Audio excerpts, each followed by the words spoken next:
D, wait for it, delightful. Check out the name tag. You're in my world now, Grandma. What's up, nerds, and welcome to my week in review, where I come to you every week with 3 entertainment stories that I personally find interesting, and then we discuss them down below. Now, also down below, you can find the articles that I read to bring you this story, and you can read those for yourself, or you can just watch this video where I'm going to read them to you.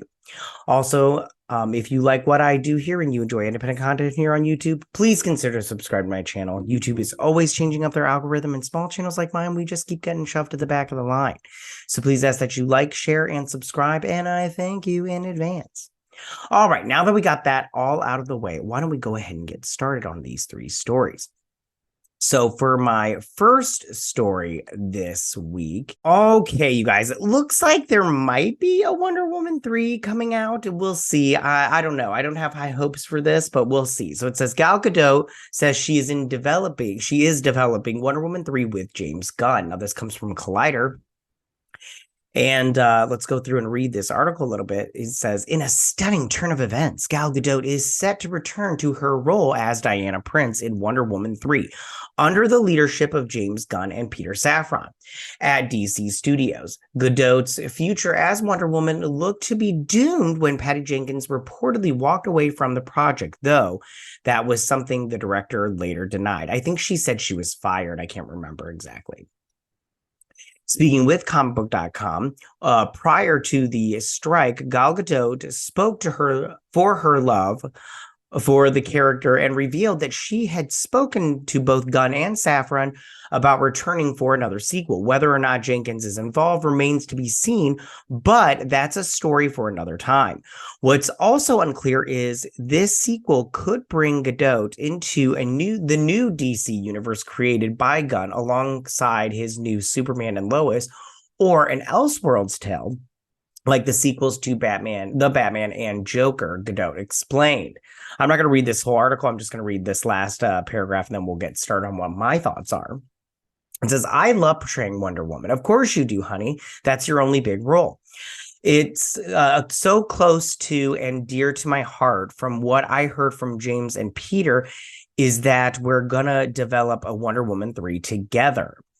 Gadot continued to appear as Wonder Woman in DC projects even after the cancellation of Wonder Woman 3, turning up in cameo roles as the warrior princess from the island of Themyscira in Shazam! Fury of the Gods and The Flash, both of which were released earlier this year. Gadot's removal from DC, however, was never actually confirmed by Gunn, who refuted claims that she had been booted from the role. I'm not sure where you're getting that we booted Gal, Gunn said back in December. I'm not going to read the rest of this article just because it's still just, the same thing or whatnot. But here are my thoughts on this. Okay, first off, I'm a little torn in terms of, do I want to see this happen? One, I kind of want to see it happen just to see what the trilogy would have rounded out to be as far as Wonder Woman goes. I also like Gal Gadot as Wonder Woman. I know she's not like the best actor on the planet. I know a lot of people think that she's just a crappy actress, but I would have liked to give her a chance to just, redeem herself as far as Wonder Woman 1984 goes, because that movie was just trash. But I did like Wonder Woman. It was such a good movie. It's like one of the best DC movies that have come out. Now, as far as me not wanting this to go forward, the reason I don't want it to go forward is because I just want them to start new and fresh, and I'm tired of them always going back. Just go forward. I like Gal Gadot, and maybe there's a role for her in the DCU or James Gunnverse, the Gunnverse or whatnot, but I don't think it's Wonder Woman. You know what I'm saying? So if they did do it as an Elseworld story, and they're just like, well, we did it because we felt like this character deserved to have, a redemption for 1984, then I would be okay with that. But at the same time, I just go, man, I just don't want any more of this nonsense. Us DC fans, when it comes to the movies, we have enough problems as our own defending this crap. So I think that, I don't know, we'll see where it goes, but I just don't think that I don't think that they should do it overall. I think they should just kind of skip it, maybe. You know what I'm saying? So that is my first story this week. So for my second story this week, okay, it looks like a superhero is going to debut, but it just got spoiled by the Lego set. You know, we're getting a lot of this these days that the Lego sets are getting they're spoiling Marvel projects. You know, you get the Lego set will come out and you're like, oh, this character's in this movie or whatnot. And you're like, oh man, they spoiled it, kind of thing. But let's read through this. I don't think I'm going to read this whole article either, but we'll see. Okay, so it says a new Lego set spoiled a new yet familiar superhero joining the MCU in Phase 5. Marvel Studios previously teamed up with the brick-based toy to adapt several characters from the MCU's Disney Plus shows into minifigure form. Includes the likes of Wanda Maximoff, Sylvie, and more. Marvel's current phase is set to bring a whole new roster of superheroes to the MCU, including Sam Wilson's Falcon replacement in Johan Torres. I think I said his name. Mahershala Ali's Blade, and the controversial Sabra in American Brave New World. That should be interesting. Lego spoils Phase 5's new superhero appearance. So here is the Legos right there, and don't worry, they have pictures closer up. But let's talk about it. Okay, new images from Lego have seemingly spoiled the upcoming first appearance of Goliath in the MCU. This new Marvel Studios theme minifigs set include the size-altering hero alongside A-list names like She-Hulk, Wolverine, and Moon Knight. So if you look at this, all right, let's go down here. Here is Goliath right there. The character can be seen sporting a silver costume with Paul Rudd's Ant-Man on his shoulder. It's actually in his hand, but whatever. In the comics, Goliath is a superpowered alter ego of Dr. Bill Foster, played by Lawrence Fishburne in the MCU, after his time as the lab assistant to Dr. Hank Pym.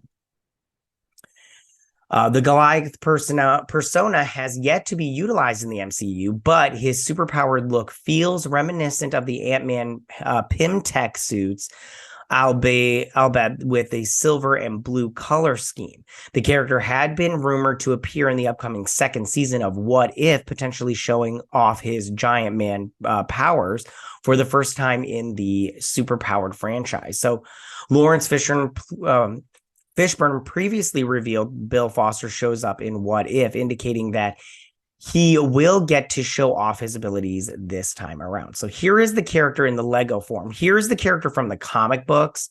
He's pretty cool, but he just becomes a big giant dude, you know, and we've already seen that a million times before. So I don't know if this is anything like special, you know, and I'm going to read this last paragraph of this article, and then I'll get to more of my thoughts.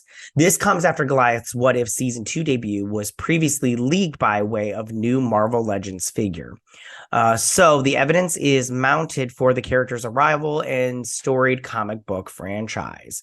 All right, so I'm not going to go into any more of this article but I'll keep it right here on this picture of him. So what do I think of this? First off, I know this is a smaller story, but I wanted to talk about it. I think that introducing him into What If is fine. I don't think that What If show is very good, but you know, whatever. But I just think that they've missed this opportunity to bring in this character. I mean, when I think of Goliath, the only thing I think of was him dying in Civil War. He gets killed off by the Thor clone. So me personally, I just go, this is a little too late, you know?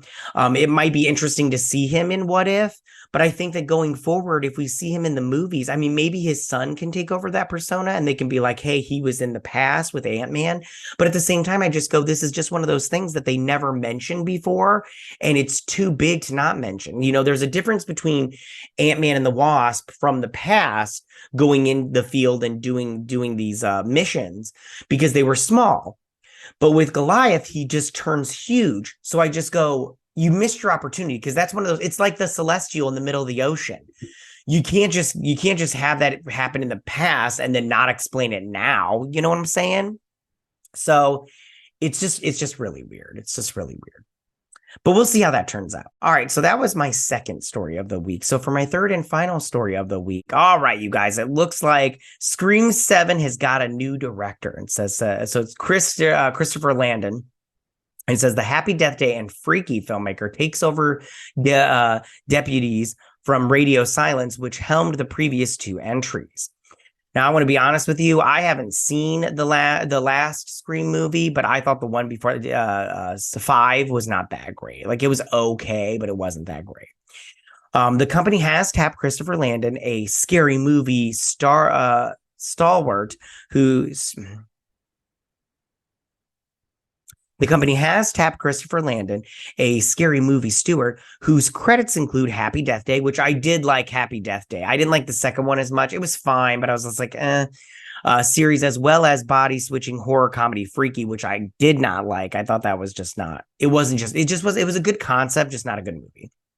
To direct the 7th installment of the long-running franchise, multiple sources tell The Hollywood Reporter. Landon takes over from Matt Valenti-Opelin and Tyler Gillett, the filmmaking team known as Radio Silence, who helmed the 2022 installment that rebooted and refurbished the movie franchise. The duo followed that movie simply titled Scream with Scream 7, which also released in March, which I have not seen. Valenti-Opelin and Goblin stepped back in part to focus on an original horror movie for Universal, which currently remains impacted by the actors' strike. The duo, as well as a third group member, Chad Valla, will now act as executive producers. The two recent movies distributed, that's fine. It's also unclear who will be writing Scream 7. James Varabelt and Guy Burschlag wrote the scripts for the two recent movies. However, Landon is also an established screenwriter, having written or co-written all his directorial efforts. In any event, the script aspect won't come into focus until the writer's strike ends. It is also expected that Paramount will return as distributor. I'm not going to go into the rest of this article. So what do I think about this? I think Christopher Landon is a safe choice. I don't think he's like the best director on the planet. He's fine. And the Scream movies the last two really weren't, like, in my opinion, overwhelmingly awesome. They were fine. Well, I didn't see the last one. The Scream 5, it was fine. It was fine. And I'm old school. So the fact that What's-Her-Face wasn't in the last one really bothered me. But, what are you going to do?